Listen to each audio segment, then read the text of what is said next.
Halo Sobat Sehat semuanya, selamat datang di podcast Klik Bang Japri. Kenali layanan informasi kesehatan bareng-bareng jalur pribadi.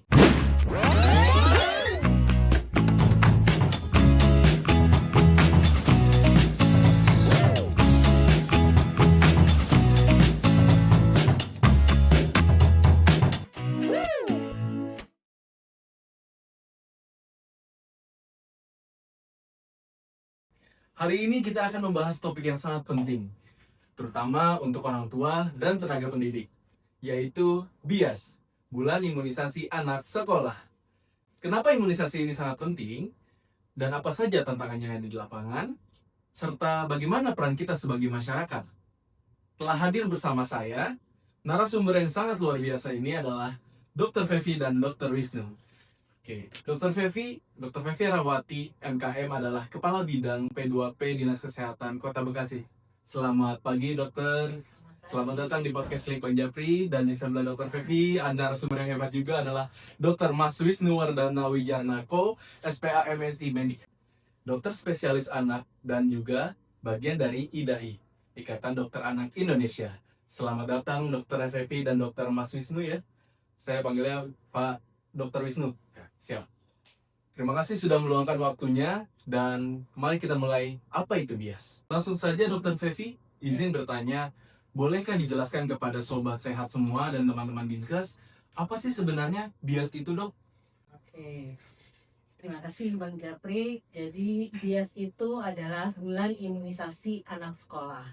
Nah, ini merupakan program imunisasi lanjutan untuk anak SD, sekolah dasar ya, kemudian madrasah ibtidaiyah atau sederajat yang dilakukan dalam 1 tahun itu sebenarnya ada 2 kali. Yang pertama akan kita laksanakan pada bulan Agustus ini. Kemudian nanti akan ada lagi di bulan November. Gitu. Nah, ini BIAS ini sebenarnya program yang sudah lama. Sudah mulai dari tahun 90-an dengan tujuan agar meningkatkan kekebalan pada anak-anak yang menurun setelah dulu pernah dilakukan imunisasi pada saat bayi. Begitu. Kira-kira Dok, kalau misalnya BIAS ini dalam kategori urgensinya, seberapa pentingkah untuk anak sekolah? Nah, jadi memang anak-anak kan sudah mendapatkan imunisasi waktu saat bayi ya, gitu ya. Mudah-mudahan semua anak-anak di Kota Bekasi sudah lengkap nih waktu bayinya. Tapi seiring berjalannya waktu, namanya kekebalan itu bisa saja menjadi menurun. Nah, dengan BIAS ini kita harapkan akan meningkatkan kembali kekebalan yang tadi sudah menurun gitu. Jadi untuk beberapa jenis penyakit yang dapat dicegah dengan imunisasi, kita harapkan bisa meningkat kekebalan tubuh baik bagi anak maupun bagi lingkungan sekitarnya. Karena kekebalan itu bisa untuk diri pribadi orang yang diimunisasi dan bisa juga didapatkan untuk komunitas. Begitu. Oh, menarik sekali ya. Nah, untuk Dr. Wisnu sendiri, dari sisi medisnya mungkin bisa disampaikan ke teman-teman semua, apa sih imunisasi yang kira-kira kenapa perlu diulang untuk anak sekolah ini? Ya, terima kasih Bang Yapri. Jadi imunisasi untuk anak pada BIAS ini, jadi kan sebelumnya kan pada waktu imunisasi dasar itu kan sudah diberikan. Nah, saat dia kemudian menuju bertambah usianya, nah itu kekebalan tubuhnya itu menurun. Jadi oleh karena itu perlu diulang untuk agar imunisasinya dan kekebalan tubuhnya itu meningkat kembali. Jadi seiring bertambahnya usia itu ada kemungkinan untuk menurun lagi gitu, Dok. Iya. Nah, kira-kira kalau misalnya dampaknya, Dok, apabila anak itu tidak mendapatkan imunisasi lengkap? Dampaknya tentunya kalau imunisasi tidak lengkap kan tentunya kekebalan untuk penyakitnya menjadi tidak komplit atau tidak lengkap gitu Mas. Untuk jenis imunisasi yang diberikan dalam program BIAS ini, kira-kira ada nggak kategori anak atau misalnya seperti apa sih dok yang berhak mendapatkan imunisasi ini? Serta gimana sih mekanisme dalam pelaksanaan yang tadi disampaikan dokter Fevi terkait dengan imunisasi yang nantinya akan ada di sekolah itu atau seperti apa? Boleh dijelaskan mungkin dari dokter Fevi dulu ya? Jadi bias mungkin saya bahas bias yang bulan Agustus dulu ya. Nah, untuk di bulan Agustus ini imunisasi yang akan didapatkan oleh anak sekolah itu adalah imunisasi campak rubella atau disebut juga MR karena measles rubella ya. Soalnya bingung ya kalau misalnya campak rubella kok jadi MR. MR-nya itu adalah measles rubella. Nah, ini untuk anak usia 7 tahun atau setara dengan kelas 1 SD.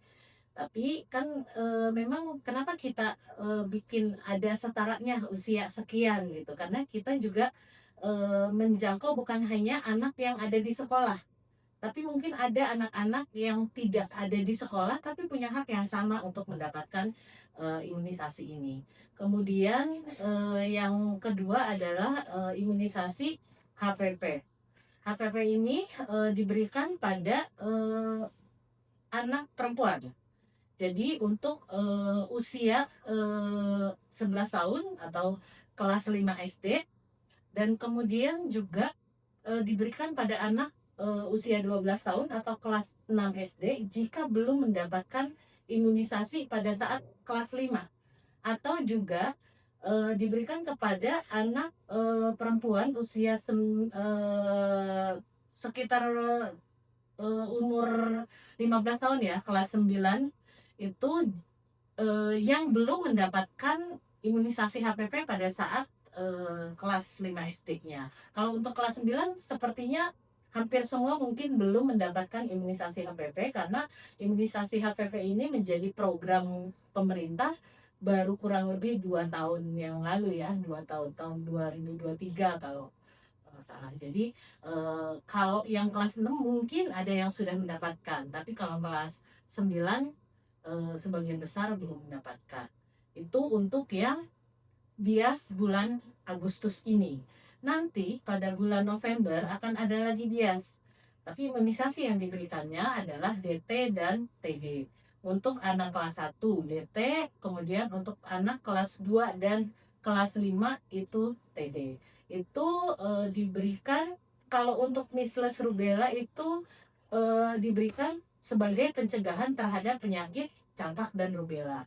HPV diberikan untuk pencegahan terhadap penyakit human papilloma virus atau kita pencegahan terhadap nanti kedepannya gitu ya dok ya, diharapkan tidak mendapatkan kanker leher rahim gitu. Dan untuk DT dan TD itu pencegahan terhadap penyakit difteri maupun tetanus itu. Baik dok, itu sangat jelas sekali terkait mekanismenya ya teman-teman semua. Nah, untuk target capaian imunisasi, kira-kira yang ingin dicapai di tahun ini seperti apa ya dok? Untuk targetnya sendiri kita berharap bahwa capaiannya bisa mencapai minimal 95%. Syukur-syukur bisa 100%. Kita inginnya kan semua anak-anak di Kota Bekasi punya kekebalan terhadap penyakit-penyakit ini supaya generasinya menjadi lebih sehat, lebih produktif, lebih cerdas-cerdas gitu kan. Seperti itu. 95% ya dok ya? 95% minimal. Nah, kira-kira dengan 95% target yang ingin dicapai, strategi apa kira-kira yang akan diterapkan dok? Tentunya kita mengupayakan agar semua orang tua memahami dulu pentingnya imunisasi gitu, karena biasanya keberhasilan justru ada di tangan orang tua nih. Kalau orang tuanya mendukung program imunisasi, kalau anak kan ikut apa kata orang tuanya juga. Terus kemudian juga gurunya memahami juga, karena biasanya juga anak juga nurut sama guru. Nah kemudian peran dari lintas sektor. Jadi bahwa imunisasi ini bukan hanya semata-mata pekerjaan dinas kesehatan atau tenaga kesehatan saja, tapi karena dampaknya juga sebenarnya cukup lumayan untuk pendidikan gitu ya. Kalau anaknya sehat kan pasti cerdas biasanya gitu. Nah, itu Dinas Pendidikan, kemudian Kementerian Agama, karena banyak juga sekolah-sekolah di bawah Kementerian Agama. Kemudian juga Dinas Sosial untuk bisa menjangkau anak-anak yang mungkin tidak seberuntung anak-anak yang mengenyam pendidikan di pendidikan formal, atau malah mungkin yang tidak bersekolah sama sekali gitu. Kemudian juga peran masyarakat lainnya juga tidak kalah pentingnya untuk bisa sama-sama mensukseskan program BIAS ini, sehingga tujuan akhirnya untuk mendapatkan anak-anak yang sehat bisa tercapai. Gitu. Baik dok, tadi kan dokter menyinggung tentang peran orang tua juga, Ya. terutama khususnya. Nah, sekarang izin saya tanyakan untuk dokter Fevi, bagaimana dalam pelaksanaan BIAS di lapangan, tantangan apa yang biasanya sering dihadapi baik dari segi pemerintahnya maupun dari dokter yang menanganinya? Ya, kadang-kadang yang kita dapati itu yaitu kalau orang tuanya belum memahami gitu ya. Jadi ada penolakan gitu, dan penolakan itu bisa macam-macam sih sebenarnya, mungkin sebabnya ya karena memang belum paham. Kemudian ada juga mungkin yang eh, sering mendengar hoax-hoax yang ya sebenarnya tidak seperti itu gitu, tapi memahaminya keliru gitu, bahwa mungkin sering sih kita mendengar ya dibilangnya nanti vaksin itu tidak halal gitu kan. Eh, Kemudian juga terkait dengan efek samping dari vaksin, mungkin yang bikin orang tua khawatir nanti kalau divaksin malah jadi banyak keluhan, jadi sakit atau panas badan segala macam, dan sampai mungkin takut akan reaksi yang menjadi lebih berat lagi gitu. Siap. Nah, sekarang untuk dari segi dokter, untuk menghadapi teman-teman di sekolah, kira-kira ada nggak kendala yang dihadapi? Ya, dari sekolah ya, mungkin kami kan juga ada bagian pengabdian masyarakat. Jadi kami akan mungkin bekerja sama dengan guru-guru di sekolah, ataupun mungkin di lingkungan rumah anak, seperti misalnya eh, ada posyandu, mungkin PKK, terus kemudian RT, RW, ya. Dan kami juga mungkin memanfaatkan platform digital kami juga ada Instagram. Nanti kami juga akan mengedukasi berkala, salah satunya bias ini dari Bekasi. Instagram kami Ida Edukasi. Siap, IDAI Bekasi ya dok ya? Oke. Nah, terkait tadi dengan berita-berita hoax yang banyak tersebar di masyarakat, terkait halal atau non-halal dan lain sebagainya dok, kira-kira terkait soal imunisasi yang beredar di Dinas Kesehatan, adakah edukasi yang dilakukan kepada masyarakat agar anak-anak dan orang tuanya yang tadi dokter Fevi sampaikan, supaya sadar gitu bahwa imunisasi ini sangat penting, khususnya tidak hanya saat bayi maupun sekarang juga sama pentingnya ketika mereka sudah menjenjang ke sekolah dasar atau sekolah menengah. Nah, kira-kira ada nggak edukasi yang dapat mendukung pelaksanaan dari imunisasi ini dok? Ya itu justru memang bagaimana caranya untuk bisa memberikan pemahaman yang benar kepada orang tua ya lewat edukasi-edukasi gitu ya. Kemudian juga menggandeng lintas sektor terkait lainnya. Kami juga sebelum ini pernah melakukan rapat koordinasi ya dengan Kemenak juga. Jadi ada lingkungan dari Kemenak, kemudian organisasi keagamaan gitu, untuk bisa sama-sama kita menjalankan program ini.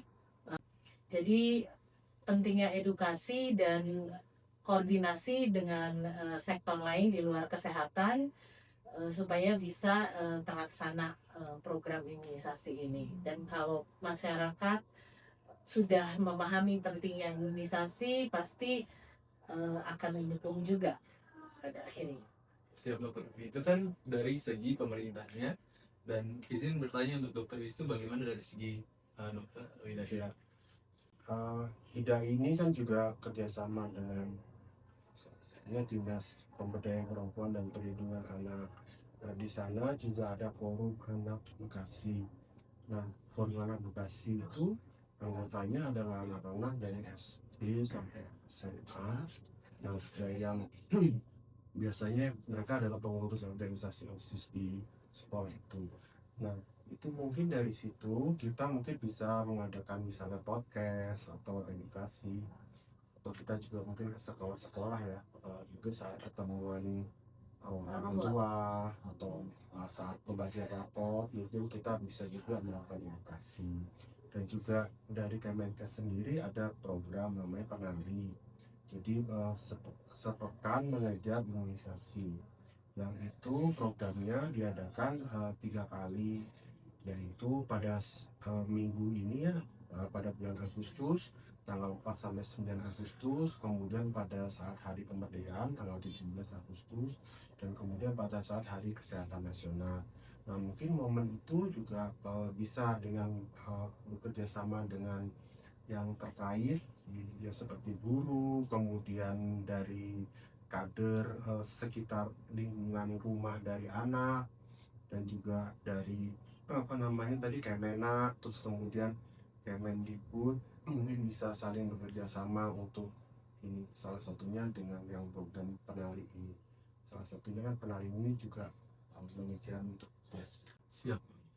Kalau terkait dengan berita-berita yang tadi ada hoax di lapangan terkait halal dan halal, mungkin ada pertanyaan yang mungkin bisa langsung dijawab dengan jelas dari Dokter Tevi maupun dari Dokter Wisnu, yaitu adalah bagaimana kalau misalnya ada orang tua yang ketika imunisasi anak sekolah mengikuti program BIAS ini, mereka takut kalau anaknya itu demam atau rewel atau mungkin ada efek samping setelah imunisasi. Kira-kira apa yang kita bisa lakukan, Dok? Mungkin boleh Dokter Wisnu dulu. Ya, biasanya kalau demam tentunya yang sering sih dikasih obat turun panas, paracetamol, kemudian mungkin diberikan minum yang agak lebih banyak dari biasanya.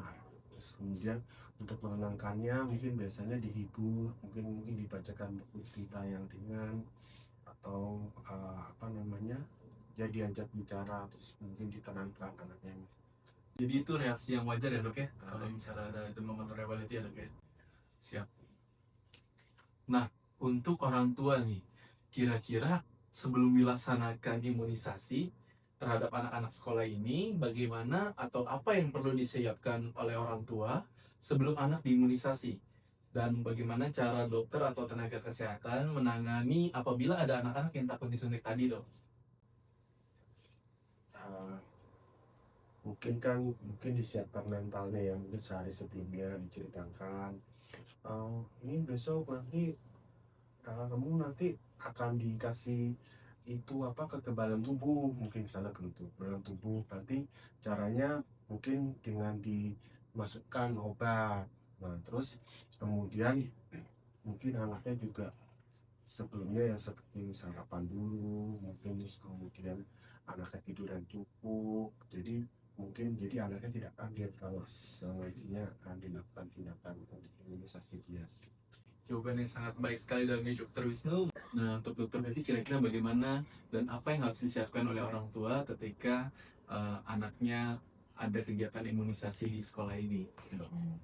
Mungkin orang tua juga harus bisa memberikan anak ketenangan, artinya bahwa melakukan imunisasi itu bukan hal yang menakutkan. Itu kemudian mempersiapkan anak juga supaya sebelumnya tidurnya cukup gitu ya, pas pagi mau berangkat sekolah juga sudah sarapan gitu kan.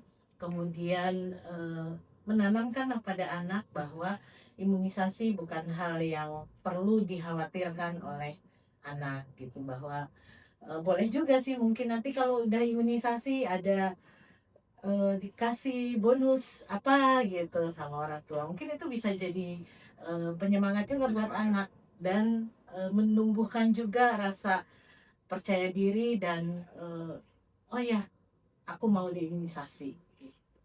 Oke, itu tadi dari segi pemerintah sudah menjawab, dari dokter juga sudah menjawab, atau dari tenaga kesehatan sudah menjelaskan juga. Nah, mungkin tugas dari kita semua sebagai masyarakat dan teman-teman di kesemuanya, bahwa harusnya mungkin stigma-stigma yang sudah beredar di masyarakat ini harus mulai dikurangi ya dok. Mungkin pelan-pelan kita kurangi sampai nanti hilang, bahwa kalau kita sebagai orang tua marah-marah sama anak tuh nggak boleh, jangan nakal, nanti kamu disuntik dokter. Takutnya nanti si anak ini jadi takut suntikan ya dok ya. Gitu, oke. Nah, untuk pertanyaan penutup nih dok, apa harapan terhadap pelaksanaan BIAS ini, dan kedepannya pesan-pesan apa yang ingin disampaikan kepada masyarakat terkait pentingnya imunisasi anak sekolah ini? Mungkin dari Dr. Wisnu dulu. Ya, jadi untuk imunisasi BIAS atau bulan imunisasi anak sekolah itu penting untuk anak. Jadi untuk melengkapi vaksinasi yang lampau sebelumnya agar anak kuat untuk investasi kesehatan jangka panjang dan mewujudkan generasi Indonesia yang sehat, tangguh, dan siap menatap masa depan menuju Indonesia Emas 2045. Siap. Nah, mungkin dari segi pemerintahnya, kira-kira apa harapan terhadap pelaksanaan BIAS ini ke depannya, dan pesan-pesan apa dok yang ingin disampaikan kepada masyarakat terkait pentingnya imunisasi anak sekolah ini? Kita berharap tentunya pelaksanaan BIAS ini dapat berjalan dengan lancar, mendapat dukungan dari semua, dari masyarakat, orang tua, guru, kemudian juga tokoh agama, kemudian juga lintas sektor lainnya yang memang saling terkait juga, dan bisa sama-sama mendukung untuk pelaksanaan imunisasi BIAS. Dan mengajak juga kepada seluruh orang tua dan masyarakat, ayo kita dukung bersama BIAS demi melindungi anak-anak dari penyakit serius yang dapat dicegah dengan imunisasi. Dan mudah-mudahan anak-anak kita menjadi generasi emas yang sehat dan cerdas. Wah, luar biasa sekali ya atas penjelasan dan jawaban dari Dr. Wisnu dan Dr. Fevi. Jadi semakin paham ya kita tentang apa itu BIAS dan seberapa pentingnya bagi anak-anak kita nanti. Nah, itu BIAS itu bukan cuman program sekedar tahunan ya dok ya. Jadi bukan program yang hanya lalu lalang di setiap tahun. Itu merupakan salah satu program dari pemerintah yang sangat penting untuk kita menyadari betapa pentingnya imunisasi terhadap anak-anak. Nah, bagian dari ikhtiar besar untuk menjaga anak-anak Indonesia untuk tetap sehat adalah salah satunya program BIAS ini atau bulan imunisasi anak sekolah. Jadi jangan dilewatkan program yang sangat berharga ini. Dan terima kasih banyak untuk Dr. Fevi dan Dr. Wisnu yang telah hadir di kesempatan kali ini, atas waktunya yang telah diberikan di tengah kesibukannya ya dok ya. Terima kasih banyak. Buat sobat-sobat sehat semua dan teman-teman Dinkes yang sedang menonton YouTube ini, mari kita dukung kegiatan atau program BIAS ini. Pastikan anak-anak kita semua ikut imunisasi di sekolah. Dan kita dukung bukan hanya untuk anak-anak kita, tapi juga investasi kesehatan bangsa dan negara ini untuk menuju Indonesia yang tadi dokter sampaikan cerdas, sehat, dan tangguh di 2045 nanti. Saya Bang Japri pamit undur diri. Terima kasih telah menonton YouTube kami. Jangan lupa untuk klik tombol like dan subscribe-nya. Dan jangan lupa nyalakan notifikasi untuk mendapatkan update terbaru dari episode-episode yang akan datang di Klik Bang Japri berikutnya. Sampai jumpa, salam sehat. Assalamualaikum warahmatullahi wabarakatuh. Terima kasih Dr. Wisnu, terima kasih Dr. Mani. Ini bingung. Silakan. Ini dingin masuk. Sedikit dong. Sudah berakhir kamera.